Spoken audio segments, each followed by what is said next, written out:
Ulan kagabi.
Bukas kagana naman.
Nag-breed na nga pala tayo mga idol.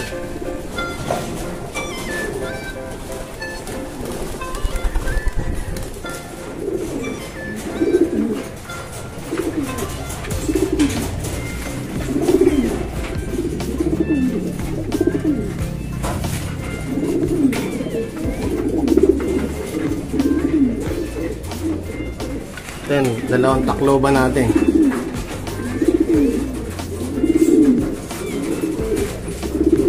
Yung isa nakuha ni ano to, Tolitz, Bro Tolitz.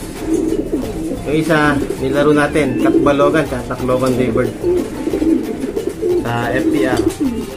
10th place siya sa Tacloban. Tagal ko na i-glock yan eh. Ito ano ni Tolitz Jansen tsaka ano Dinstra Rolex yan.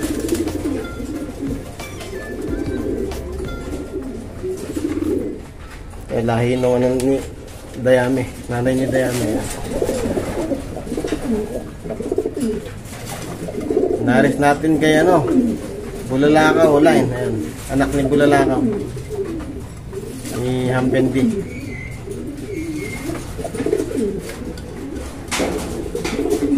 Ito yung inbreed natin ni Solo. Ayan. Tapos yung asawa niya, anak ng third overall natin. Ayan. Ito yung naglalabas ng super set natin. Ayan. Pantuki ito.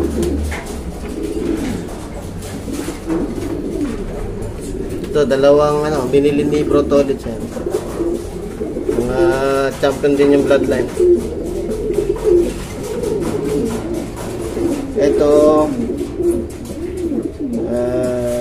ano ata to kay ano, Lunar line, Lunar kay Idol Kapakpak to. Kay kay Lunar line.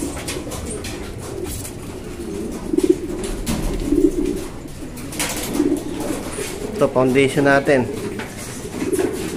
Ito 2 times super set. Bali maglola na to, lola niya yan.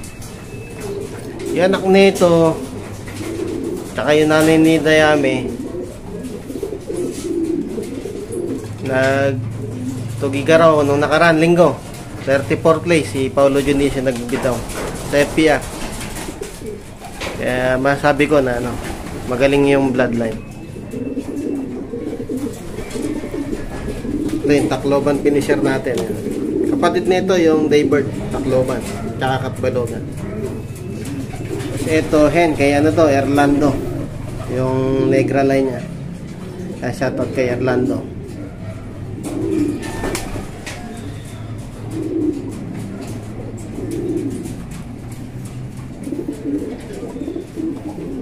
Pero Paulo Dionisio, ito yung ano, tatay nung ano, 34th place mo ng Tugigaraw. Nung nakaraan lang sa FPR. Ito yung lola. Nakakuha ko kay ano to, Idol Romy Liwag. Ayan. Dito nagsimula yan sa ibon ni ano, Idol Romy Liwag. Diyan tayo nagsimula. Yung kakalain na ano, old line lang pala na ano, magaling. Dami ko na nakakuha ng ano mga imported, mga ibang bagong ipon, kaso hindi ko man ito lang talaga. Ito lang pala. Kaya mga lods, ilan muna mga lods, update natin sa breeding.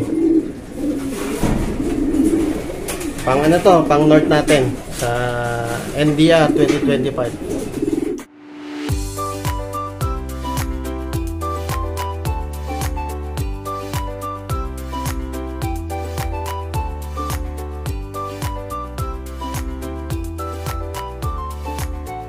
Yan mga lods, ito yung mga panlaban natin sa ano, North Race. Condition na lahat yan. Bahala kayo magbugbugan dyan. Ito mga lods yan. Alam mo na update natin mga lods sa mga panlaban natin sa North Derby Race breeding season mga lods.